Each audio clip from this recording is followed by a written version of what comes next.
I think the first thing you need to know about Frank is he's what his uncle would call all grape. Frank wakes up in the morning thinking about grapes. He goes to bed at night thinking about grapes. He thinks about grapes all day long, and I'm pretty sure he dreams about grapes when he goes to sleep. Frank's an excellent person to have a conversation with, as long as you want to talk about grapes.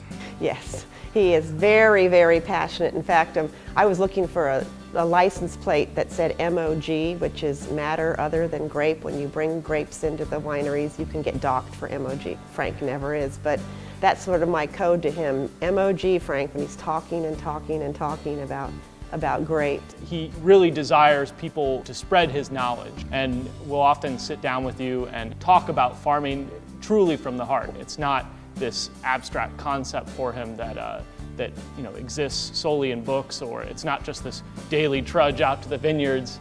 For him, it's life, and really to work with Frank on a personal level means to bring the vineyards into your life as well. Frank often says the best thing you can find in a vineyard is the farmer's footprints, and his are there in every inch of it. We were going through old boxes of files the other day and throwing things out, and I found a notebook that he had written his hours in when we first arrived on the ranch. And I was looking through it, and a Friday, 14 hours of rototilling. The next day, 10 hours of cultivating. It's just amazing. He works so hard. And I think that's what you really have to do to be a good farmer, is to be out there all the time.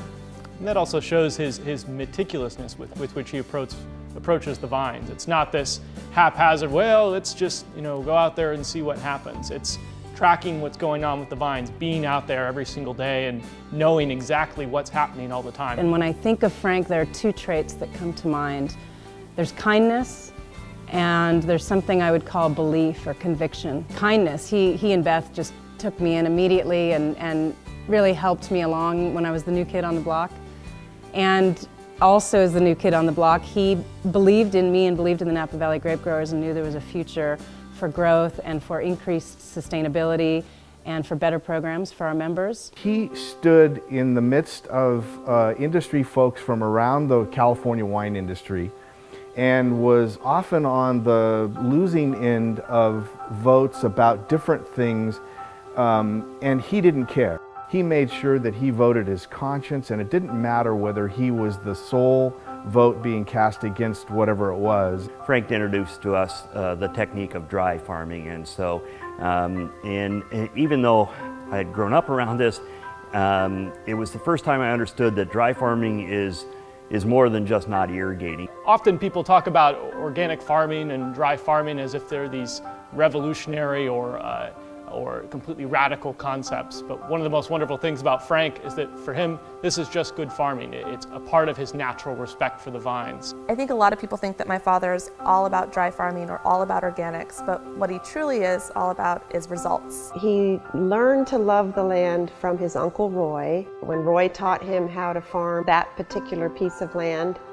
he learned the ins and outs of it. He had his information passed down to him from his uncle and from his family, and it's really quite wonderful to be working with him and seeing that transformation taking place on another level. One of Frank's great traditions was when his Uncle Roy Chavez was alive, was every Saturday morning it was the same ritual.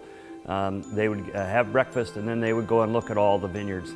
Nothing gave me greater peace of mind than watching Frank and his Uncle Roy driving through the vineyards, and with two practiced eyes on the vineyard, it was a sense of reassurance that we were going in the right direction all the time. I just know Uncle Roy is smiling down on Frank and is so proud of him that he taught Frank everything he knew, and Frank took it and ran with it and built upon it. Uncle Roy would have been very proud of you, Frankie. I just want to say thank you to Frank for all your many years of service, not just to Frogs Leap, but to the Napa Valley grape growing community.